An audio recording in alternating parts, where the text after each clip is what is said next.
শকুনের মতো নজর রেখেছে তৃণমূল কংগ্রেসের উপর।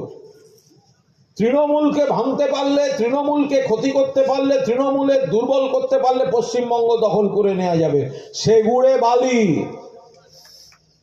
সেগুড়ে বালি 2036 অব্দি মুখ্যমন্ত্রী থাকবেন মমতা বন্দ্যোপাধ্যায়, তারপর মুখ্যমন্ত্রী হবেন অভিষেক বন্দ্যোপাধ্যায়। তৃণমূল সরকার থাকবে, চলবে। নতুন নতুন ছেলেদের আনুন, নতুন নতুন ছেলেদের তৈরি করুন।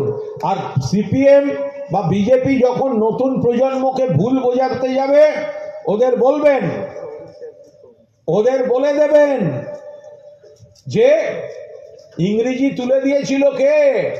সিপিএম। আজকে নতুন প্রজন্ম দেখাচ্ছ তোমরা। কম্পিউটার ঢুকতে দিল কে?